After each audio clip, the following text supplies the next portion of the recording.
여러분들 반갑습니다. 벌써 또 한 주가 지났고요. 또 새로운 주를 맞이했습니다. 오늘은 9번째 주제입니다. 내 안에 그리스도의 생명이 제대로 심겼는가? 그리스도의 생명, 내 안에 제대로 심겼는가? 이거 계속 우리 확인해 봐야 할 문제지요. 그리고 이 부분에 대해서 우리가 확신이 필요하고요. 그리고 이 그리스도의 생명 어떻게 나에게 심겨질 수 있는가? 이제 이것이 오늘 주제를 풀어가는 C.S. 루이스의 이제 과제인 것 같습니다. 우리 천천히 한번 읽어 나가 봅시다. 그리스도는 온전한 순복과 수욕을 맛보셨다. 온전하다 함은 그분이 하나님이신 까닭이요. 순복과 수욕은 그분이 인간이시기 때문이다. 이해가 되시지요? 온전, 이것은 하나님의 성품이고요. 순복과 수욕은 아들, 즉 사람, 온전한 사람으로 오신 예수님의 인성을 의미하지요. 우리도 그리스도의 겸손과 고난에 동참하면 사망을 정복하는 일에도 동참하여 사후에 새 생명을 얻고 그리하여 온전하고 마냥 행복한 피조물이 된다. 이것이 우리의 신앙입니다. 여러분들 이거 참 중요한 우리의 신앙을 굉장히 엑기스하게 이제 요약한 거지요. 우리도 그리스도의 고난과 겸손, 즉 순복과 수용에 동참하면 예수님께서 사망을 정복하신 그 사건에도 우리가 동참하게 된다. 우리 스스로는 사망을 정복할 수가 없는데 대신 그리스도의 길, 순종과 수욕에 동참하면은 우리는 사후에 새 생명을 얻게 된다. 그리하여 우리는 온전한, 부족하지 않는 미완성이 아닌 마냥 행복한 피조물이 된다. 흔히들 진화의 다음 단계로 인간보다 우월한 존재가 언제 출현할지를 묻는다. 진화론은 계속 진화라는 것을 주장하기 때문에 사실 이 진화론의 문제가 인간이 원숭이로부터 진화되었다면 인간의 또 다른 진화의 다음 단계가 있어야 되지 않습니까? 이거 이제 진화론자들이 몸푸는 거예요. 이 논리적 이제 모순이고 한계에 부딪힌 거지요. 그런데 기독교적 관점에서 보면은 그 일은 이미 이루어진 겁니다. 즉 그리스도라는 신종 인간이 출현했다. 참 이 표현은 조금은 오해를 불러일으킬 수 있는 그런 겁니다만은 여러분들의 의미를 이해하리라 생각하고요. 그분에게서 기원한 새 생명이 우리 안에도 심겨져야 한다. 즉 진화론의 논리를 우리가 수용하면서 이 문제를 재밌게 풀어낸 거예요. 원숭이에서 인간이 진화됐다면 인간의 다음 단계의 진화의 단계가 있다면 그것은 결국은 예수 그리스도라는 그분의 출현이고 그분에게서 기원한 새 생명이 우리 안에도 심겨지면서 우리는 인간의 다음 진화의 단계, 곧 새로운 피조물의 단계에 들어갈 수 있다. 그러므로 여러분들 참 재미있는 것이 저와 여러분들 우리 그리스도인들은 인간의 다음 단계, 진화된 단계에 이미 들어선 거예요. 불신자는 아직도 여전히 인간이라는 단계에 머물러 있고요. 우리는 새로운 피조물로 한 단계, 진화된 단계, 참 재미있는 그런 표현입니다. 어떻게 그것이 가능할까? 육신의 생명을 어떻게 얻었는지를 잊어서는 안 된다. 우리가 육신의 생명을 어떻게 얻었는지를 한번 생각해 보면은 우리가 새로운 피조물로서의 새로운 진화된 신종 인간에 대해서도 우리는 이해가 가능하다. 육신의 생명 어떻게 얻었나요? 이것은 나 자신의 동의 없이 다른 사람에게서, 즉 부모 그리고 모든 조상에게로서부터 우리는 온 겁니다. 쾌락과 고통과 위험을 동반하는 아주 신기한 과정을 거쳐서 말이다. 우리 이 영상을 보시는 분은 다 성인이라 여기고요. 부부의 관계에 행복이 있잖아요. 거기에서 아기를 가져요. 근데 그 아기를 가지는 순간부터 입덧이 시작되고 고통이 시작되지요. 그리고 이제 출산이라는 이 과정 속에는 태아도 그리고 산모도 목숨을 건 위험이 동반되는 이제 세 가지의 과정을 지금 얘기하고 있습니다. 뒤로 넘어가 있습니다. 그러한 과정을 정하신 하나님이 새 생명, 즉 그리스도의 생명이 전수되는 방법도 정하셨다. 이 또한 이상한 줄로 예상해야 한다. 그분은 성을 창조하실 때와 마찬가지로 후자를 고안하실 때도 우리와 상의하지 않으셨다. 우리 인간이 왜 부부의 행복한 사랑, 쾌락을 통해서 시작이 되고 또 새 생명이 잉태되면서부터 고통이 수반되고 출산하는 과정에 위험이 따르는 이와 같은 과정 왜 그렇게 만드셨나? 그런 거 없이 하면 안 되나? 우리는 그것은 의미 없는 질문이지요. 그처럼 새로운 신종의 인간의 출현, 곧 그리스도 안에 생명을 얻어 새로운 피조물이 되는 것도 우리와 상의하지 아니하시는 하나님의 유일한 당신의 결정이라는 겁니다. 그것은 곧 세례와 믿음과 성찬 이 세 가지를 통해 그리스도의 생명을 전수받는다. C.S. 루이스의 세 가지, 세례와 믿음과 성찬 이 세 가지가 그리스도의 생명을 전수받는 가장 기본의 과정이라는 겁니다. 우리가 태어날 때 나의 부모의 남녀의 쾌락, 사랑의 쾌락, 행복에서부터 시작이 되었고 태중의 상고의 그와 같은 고통과 위험을 무릅쓰는 이 세 가지의 과정을 통하여 새 생명이 나오듯이 그리스도의 새 생명이 우리 안에서 역사하여 우리가 새로운 피조물이 되는 것은 세 가지, 세례와 믿음과 성찬이다. 그 아래는 이것은 이제 교파 혹은 신학의 서로 상이한 내용에 대하여서 조금 언급하고 있는 부분은 뛰어넘겠습니다. 오른 페이지로 넘어갑니다. 둘째 문단입니다. 새 생명을 이런 방법으로 주시는 이유는 그 이유는 몰라도 내가 왜 그렇게 믿는지는 안다.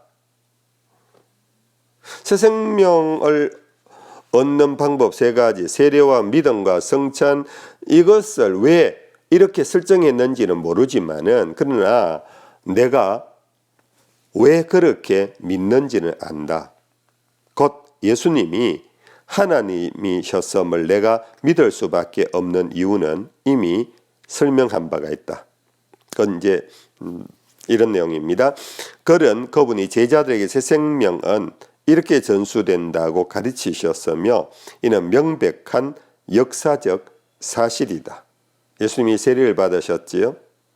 그리고 나를 믿으라 그랬지요.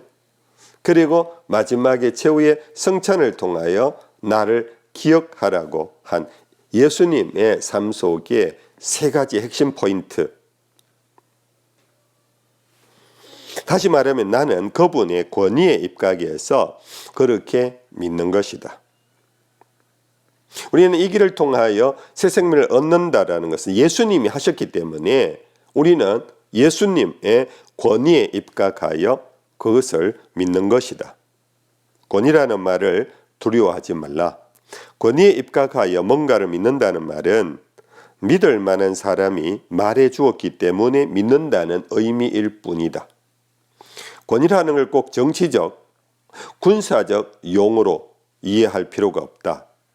권위란 내가 믿을 만한 사람, 그 사람의 말에 나는 authority, 권위의 가치를 인정한다라는 것입니다. 예를 들면 나는 뉴욕이라는 곳이 있다고 믿는다. 이유는 직접 보지도 못했고 그곳에 존재해야만 함을 추상적 논리로 입증할 수도 없다. 내가 그렇게 믿는 이유는 믿을 만한 사람이 말해 주었기 때문이다. 웬만한 사람은 태양계와 원자와 진화와 혈액순환을 권위에 입각하여 믿는다. 즉 과학이 그렇게 말하기 때문이다. 그렇죠, 여러분들? 사실 우리는 내 속에 피가 도는지, 그 피 속에 헤모글로빈이 있어야 되고 백혈부가 있어야 되고 그것이 부족할 때 나는 생명을 잃는다. 어떻게 압니까? 내가 그 헤모글로빈이 부족했을 때 어떤 그런 것들을 내가 다 보았습니까? 아니지요. 우리는 과학자의 믿을 만한 과학자가 그렇게 설명하기 때문에 우리는 그 말을 믿는 것입니다. 과학 세계에도 권위를 존중하는 것입니다. 최고의 과학자가 말한 것은 많은 박사학위 논문의 논정의 근거로 삼습니다. 그것이 바로 권위라는 것입니다. 세상의 모든 역사 진술도 우리는 권위에 입각하여 믿는다. 우리 가운데 아무도 노르만 정복이나 영국 해군이 스페인 대함대에 아르마다를 격퇴하는 장면을 본 사람은 없다. 그렇죠, 여러분들? 우리 이수신 장군의 명랑해전을 본 적이 없습니다.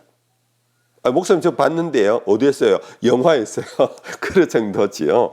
우리는 본 적이 없습니다. 그럼에도 불구하고 임진왜란이 있었다라는 사실, 그때 이수신 장군이 어떻게 했다라는 것을 우리는 지금 믿고 알고 있습니다. 왜 그렇습니까? 역사의 기록을 보고 믿을 뿐이라는 겁니다. 바로 권위에 입각한 믿음입니다. 우리의 삶 전체가 사실은 이와 같이 권위에 대한 신뢰 그리고 권위를 인정함으로써 사회는 돌아갑니다. 학문도 돌아갑니다. 오늘 내 하루의 삶도 돌아갑니다. 그런데도 어떤 이들은 유독 종교 분야에서만, 즉 신앙의 세계에서만 권위를 배격하려고 합니다. 너무 권위주의적이다. 저 목사님 너무 권위주의적이고 이 교회 너무 권위주의적이고. 여러분들 물론 우리는 권위주의라는 말하고 권위를 우리는 물론 구분해야 합니다. 그런데 여러분들 그것을 구분하고 사용하시나요? 많은 사람들이 구분도 하지 않은 채 선입견 속에서 너무 권위주의적이다. 목사 말이면 다냐, 성경이면 다냐, 이런 얘기를 하잖아요. 사실은 목사가 성경에 근거한다면 다 맞아요. 그리고 성경이 다다 이걸 인정하지 않으면은 우리는 그리스도인이 될 수가 없어요. 그리스도인은 성경이 하나님의 말씀이라는 믿음, 그것은 바로 수많은 사람 역사 속에서 이것은 하나님의 말씀이라고 인정해 왔기 때문에 우리는 그 권위를 받아들이는 거예요. 그리고 목사가 그 성경 말씀을 우리에게 전해줄 때는 우리는 설교면 다냐? 다가 돼야 되는 거예요. 왜? 권위를 인정하기 때문입니다. 그들이 다른 모든 분야에서도 똑같이 권위를 배격한다면 그 사람은 평생 아무것도 몰라야 한다. 권위를 배격한다면 이 세상 우리는 살 수가 없습니다. 내 말을 세례와 믿음과 성찬만 있으면 그리스도를 닮고자 힘쓰지 않아도 된다는 뜻으로 오해하지 말라. 부모에게서 목숨을 받는다 해서 가만히 있어도 목숨이 유지되는 것은 아니다. 본인이 양분을 공급하고 생명을 돌보아야 한다. 단 생명을 당신이 만들어내는 것이 아니라 남에게 받아서 유지할 뿐임을 늘 잊지 말라. 마찬가지로 그리스도인도 자기 안에 심겨진 그리스도의 생명을 이룰 수 있다. 그래서 힘써 지켜야 한다. 오늘 세례와 믿음과 성찬만 있으면 무조건 우리는 그리스도인이다. 그런 뜻은 아닙니다. 세례와 믿음과 성찬을 통하여서 하나님 우리에게 새 생명을 주십니다. 그런데 이 가르침에 예수님이 하신 말씀, 모든 족속에 가서 아버지와 아들과 성령의 세례를 주라. 이것이 바로 새 생명을 얻는 길이기 때문입니다. 그리고 내가 너희에게 분바 모든 것을 가르쳐 지키게 하라. 하나님의 말씀에 대한 믿음입니다. 그리고 내가 올 때까지 이 일을 시행하여 나를 기억해 달라. 그 성찬, 예수님이 설정한 그 세 가지에 우리는 은혜의 통로라 그럽니다. 즉 영원한 생명을 얻는 수단입니다. 이것을 통하여서 우리는 새 생명을 얻습니다. 그러나 가만히 있어도 목숨이 유지되는 것은 아닙니다. 우리 어머니 모태에서 나와 가만히 있으면은 분명히 그는 생명체입니다. 그러나 그에게 영양분을 공급하지 않고 그를 양육하는 부모가 없다면은 그 유아는 죽습니다. 오늘 많은 유아들이 죽음을 당합니다. 왜? 부모가 부모로서의 일을 하지 않을 때 그렇습니다. 여러분들, 교회라는 것은 바로 신앙 공동체라는 것은 바로 우리가 받은 영원한 생명, 새로운 생명, 새로운 피조물, 그리스도 안에 있는 생명을 세례와 믿음과 성찬을 통하여 우리에게 공급하면서 우리에게는 새로운 생명이 잉태되었는데, 교회가 이 일을 한 번 하고 끝내버린다면은 태어나기는 태어났지만은 목숨을 잃습니다. 그래서 이 일을 계속해 가는 교회라는 이 신앙 공동체의 어머니와 같은 교회는 신자에게 필수 불가결의 존재인 것입니다. 그럼 여러분들 정말 교회를 사랑하셔야 합니다. 교회를 가까이 하셔야 합니다. 교회를 여러분들 존중하셔야 합니다. 이 교회의 권위, 그것은 하나님이 세우신 성경에 기록된 2000년 역사를 통하여서 교회를 통하여 결국은 하나님의 나라를 세워가는 이 교회의 권위를 마찬가지로 우리는 인정해야 합니다. 이 교회 안에서 세례를 받고 또 다른 사람이 새 생명을 얻습니다. 여러분들, 우리의 교회를 통하여 믿음 생활을 계속 영위해 갑니다. 그리고 교회를 통하여 성만찬에 동참합니다. 이걸 통하여 여러분들 우리의 생명은 계속 유지되고 성장해 갈 수 있다는 것을 잊지 마십시오. 적지 않은 사람들이 교회를 떠납니다. 성찬을 받지 않습니다. 말씀을 듣지 않습니다. 믿음은 들으면서 난다는데 말씀을 듣지 않습니다. 세례가 더 이상 그들에게는 의미가 없습니다. 여러분들, 그 생명은 태어나서 결국은 죽음의 길로 가고 있는 것입니다.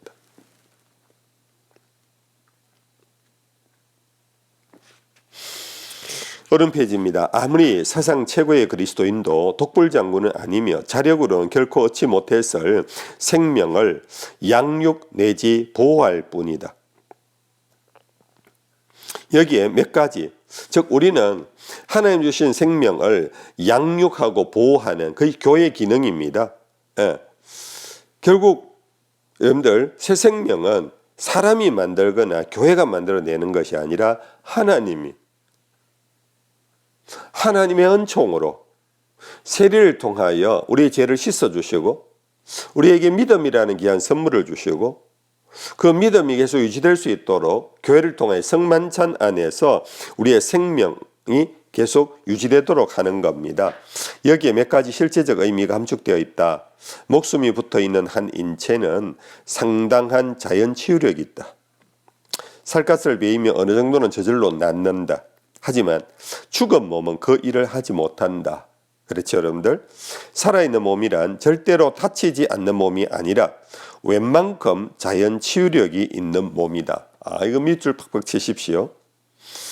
여러분들, 우리가 예수 안에서 새 생명을 얻고 그리스도의 생명이 우리 속에 있다 할지라도 절대로 다치지 않는다. 아니라는, 다칠 수 있습니다. 넘어질 수 있습니다. 상처를 받을 수 있습니다. 병들 수 있습니다. 그러나 우리의 살아있는 몸이 다칠 때는 그 안에 생명력은 결국은 자연 치유력이 되는 능력입니다. 마찬가지로 그리스도인은 완전 무기란 사람이 아니라 넘어질 때마다 능력을 받아 회개하고 일어나 다시 시작하는 사람입니다. 내면에 그리스도의 생명이 있어 항상 그를 치유해 주고 그분이 친히 맛보신 자발적 죽음을 능히 본받게 하기 때문입니다. 참 여러분들 C.S. 루이스의 이 관찰과 이 묵상은 정말 탁월합니다. 그래서 그리스도인은 선해지렸고 예서는 다른 이들과는 입장이 다르다. 그들은 선행을 통해 신이 있는 경우 신의 마음에 들렸고 하고 신이 없다고 생각할 경우 선량한 부류에게라도 인정받으려 한다. 이것이 다른 이들, 곧 그리스도 밖의 사람들이 선행을 하는 이유입니다. 그러나 그리스도인은 자신의 모든 선행이 내면에 주어진 그리스도의 생명에서 분출되는 그리스도의 생명에서 비롯된다고 봅니다. 우리가 선해서 하나님이 사랑하시는 것이 아니라 그분이 우리를 사랑하시기에 선하게 변화시켜 주신다는 것입니다. 할렐루야. 그분이 우리를 사랑하시기에 우리에게 새 생명을 주시고 우리가 선을 행할 수 있도록 그 능력을 주시며 우리를 변화시켜 주시는 것입니다. 온실 지붕이 환해서 햇빛을 끌어모으는 것이 아니라 햇빛이 비쳐서 환해지는 것과 마찬가지다. 참 정말 쉬운 예지요. 분명히 말하지만 자기 안에 그리스도의 생명이 있다는 그리스도인의 고백은 그저 정신적 또는 도덕적 의미가 아니다. 굉장히 중요한 부분입니다. 내 안에 그리스도의 생명이 있다는 것은 단순히 정신적 도덕적인 것이 아닙니다. 그것은 단지 그분에 대해 생각한다거나 그분을 본받는다는 말이 아니라 실제적으로 그리스도께서 나를 통하여 움직이신다는 뜻입니다. 실제로 내 안에 그리스도의 생명이 움직이고 있다라는 겁니다. 이것이 내 안에 그리스도의 생명이 있다라는 말, 혹은 내가 그리스도 안에 있다는 말, 혹은 그분이 내 안에 계신다라는 말입니다. 여러분들, 우리가 요한복음 제15장에 포도나무 비유에서 나는 포도나무에 너희는 가지니 너희가 내 안에 있고 내 말이 너희 안에 있으니 무엇이든지 원하는 대로 구하라.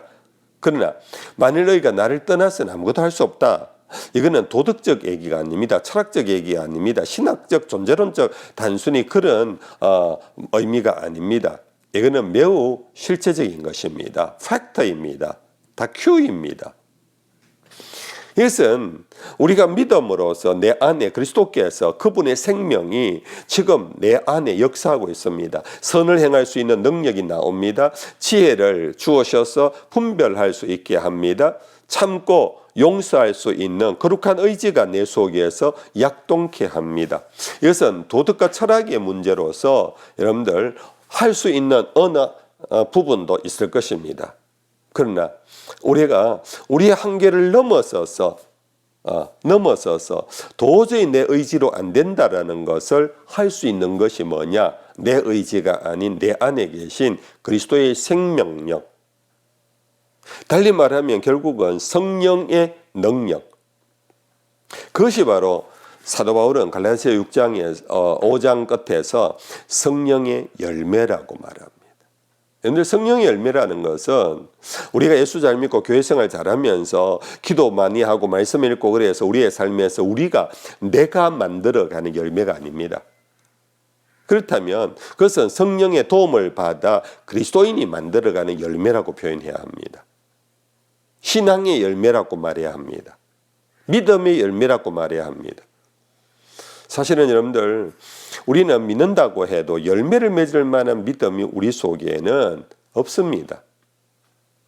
믿음의 열매를 맺게 하시는 분은 내 안에 계신 생명, 곧 예수님이시고 그분의 영이신 성령님이십니다. 그래서 우리는 성령의 열매라고 표현하는 겁니다. 여러분들이 오늘도 이 강의를 듣고 여러분들이 또한 제자훈련을 받고 여러분들이 혹은 교회의 봉사자가 되고 여러분들이 가정과 사회에서 그리스도인다운 삶을 살아갈 수 있으려면은 그것은 곧 우리 안에 예수가 함께 하신다라는 이 믿음이 중요합니다. 그 믿음 속에 그리스도께서 역사하는 겁니다. 그분의 힘과 능력이, 성령이. 그럴 때 우리는 내게 능력 주시는 자 안에서 내가 모든 것을 할 수 있느니라고 고백하고 감사하고 찬양할 수 있는 것입니다.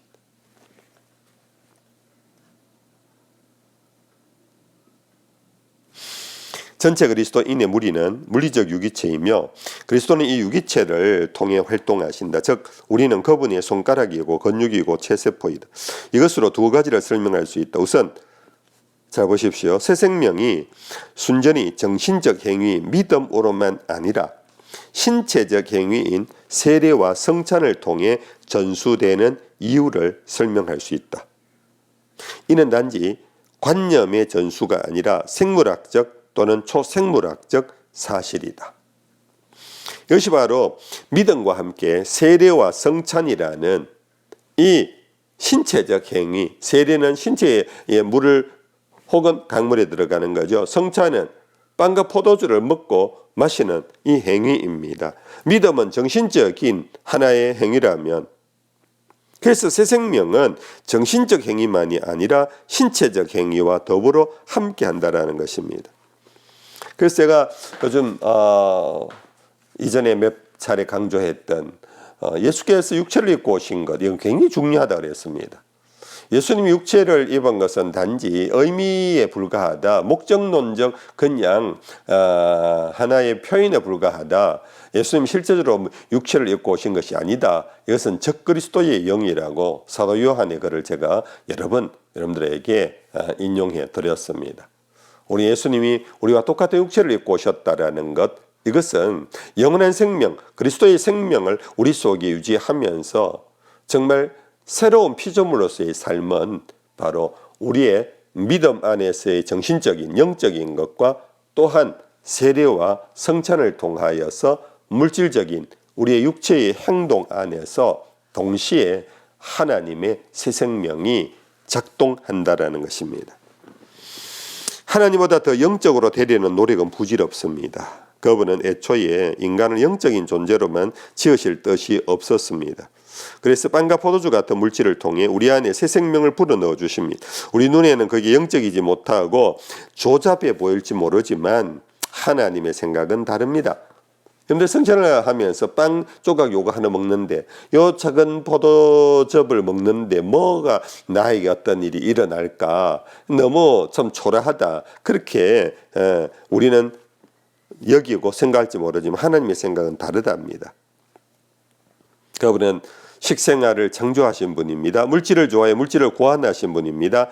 물질을 고안하시고 창조하시고는 당신이 보시기에 좋았더라라고 하셨습니다. 여러분들 그분은 식생활을 창조하신 분이라는 이 말씀 참 재미있는 겁니다. 예수님은 부활하셨어도 식생활을 하셨습니다. 부활하신 후 갈릴리 디베라로 가서 고기 잡는 제자들을 찾아가셨고 그들을 초청해서 초반을 준비하시며 와서 먹으라고 했습니다. 엠마오로 내려간 두 제자와 함께 동행하면서 그들의 집에 들어가서 저녁에 빵을 가지고 축사하시고 그들에게 나누어 주시는 부활하신 주님이 이와 같은 식생활을 통하여 당신을 드러내신 것은 굉장히 중요한 메타포 언유입니다. 나를 난감하게 했던 문제가 또 있습니다. 새 생명이 그리스도에 대해 듣고 그분을 믿을 기회가 주어진 이들에게만 국한된다면 너무 불공평하지 않은가?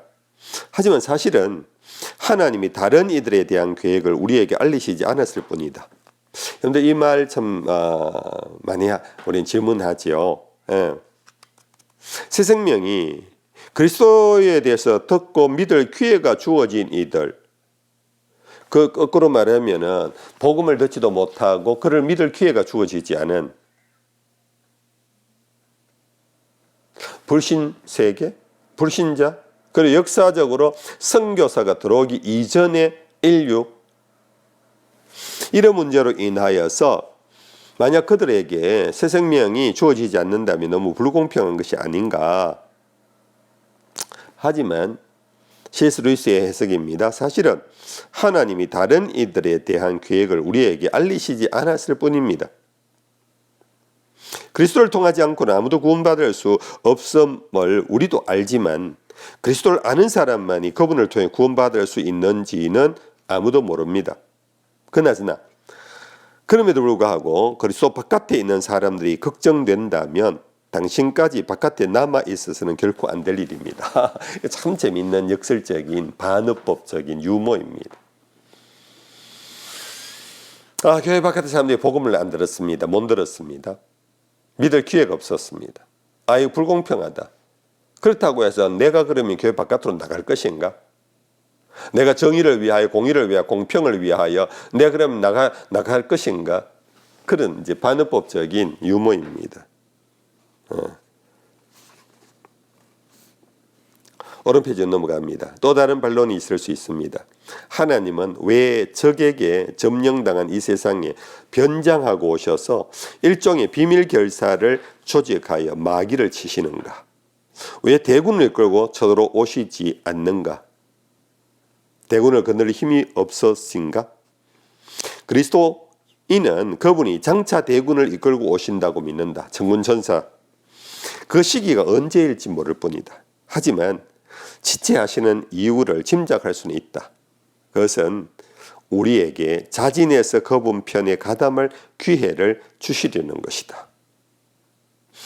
지금 소수를 데리고 소수 제자들만 데리고 소수의 선교사를 통하여 이 세상의 소수의 그리스도인들 안에 교회가 세워지는 것,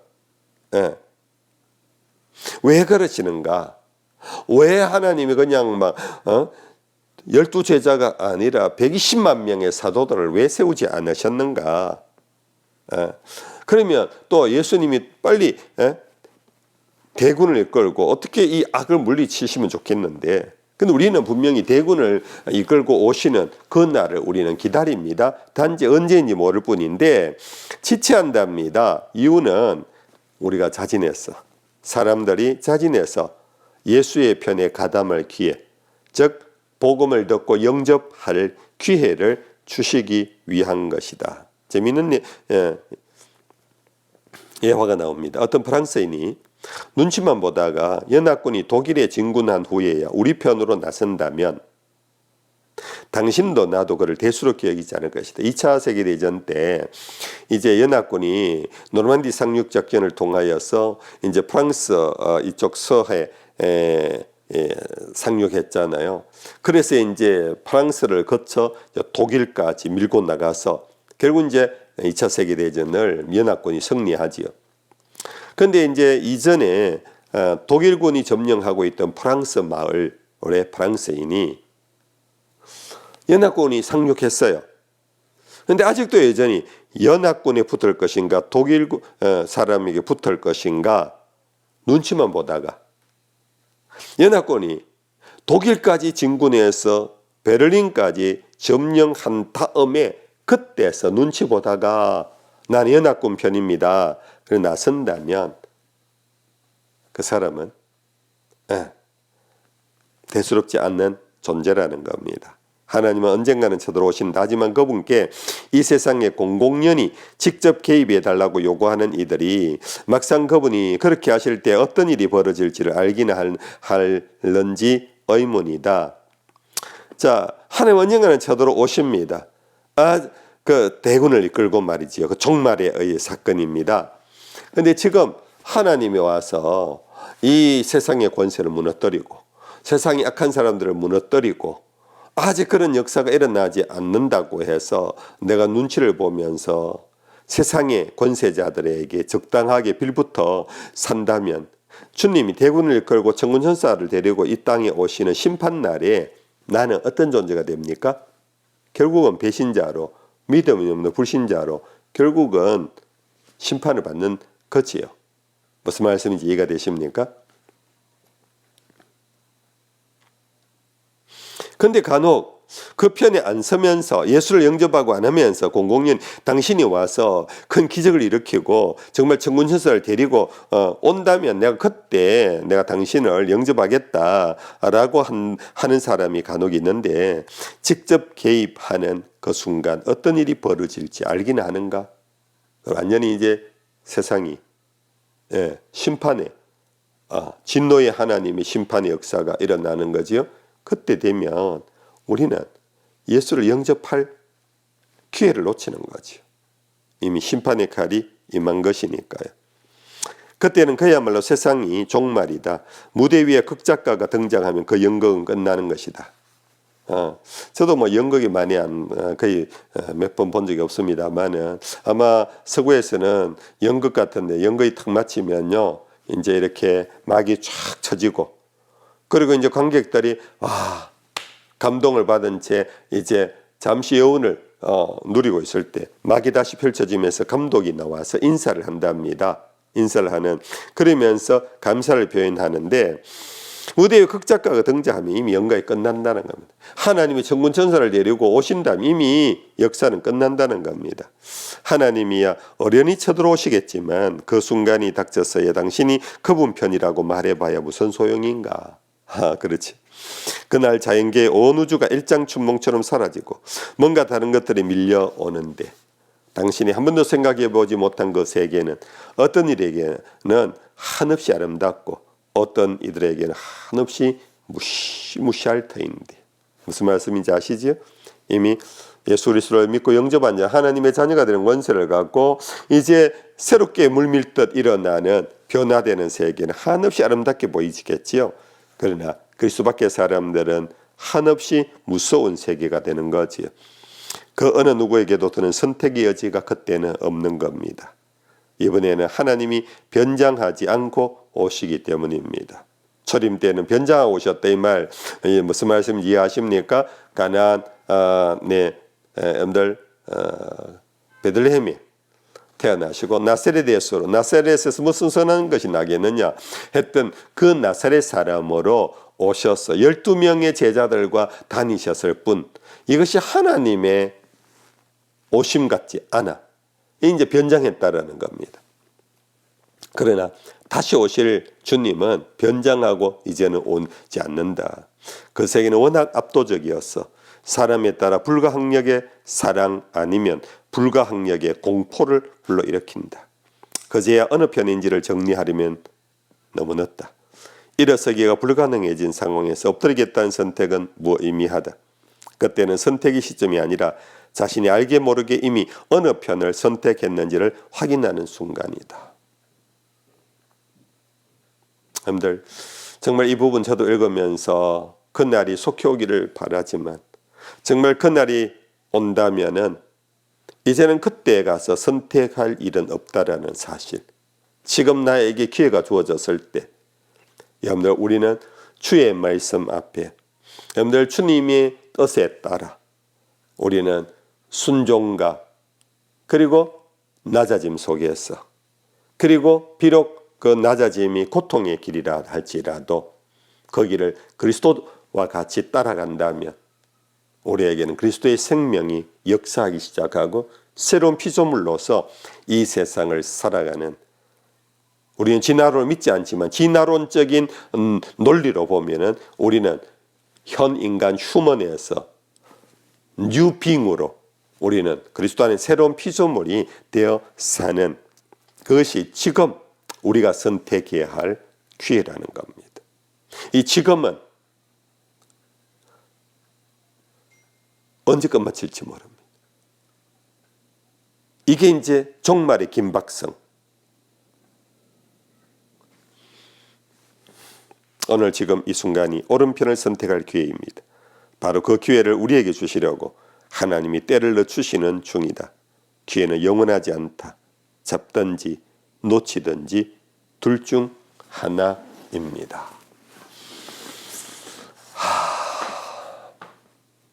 네. 잡든지 놓치든지 둘 중 하나입니다. 오늘 지금 이 순간 오른편을 선택할 기회입니다. 이 시간 여러분들이 이 책을 읽으면서 단순히 여러분들 C.S. 루이스 글 잘 썼네 이렇게 끝나서는 안 되겠지요? 여러분들 이 글은 순전한 기독교 Mere Christianity라는 C.S. 루이스의 글에 나오는 겁니다. 우리도 Mere Christianity가 되어야 합니다.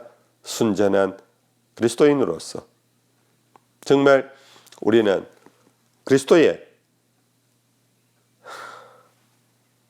그 십자가의 보배로운 피를 믿음으로 죄를 회개하고 세례를 받고 거듭나 중생한 새로운 피조물은 그리스도의 생명인 성찬을 먹고 마시면서 우리는 주 안에서 계속 자라가는 그러한 저와 여러분들 이 길을 오늘부터 다시 출발하는 가다가 여러분들 또 넘어질 수 있습니다. 살아있는 생명체 상처받을 수 있습니다. 다칠 수 있습니다. 병들 수 있습니다. 그러나 내 안에 계신 영원한 생명은 여러분들 그 병마를 결국은 쫓아낼 겁니다. 결국 다친 것도 여러분들 치유하는 자생력이 있습니다. 자생력은 내 것이 아닙니다. 그리스도의 영이 우리를 그렇게 고쳐 주실 것입니다. 여기에 우리의 마음을 그리고 우리의 몸을 들여서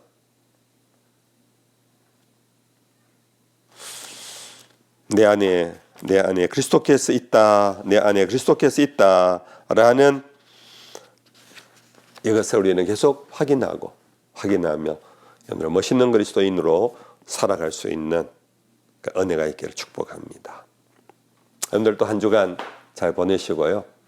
오는 주일날 또 교회에서 예배 안에서 만나겠습니다. 샬롬.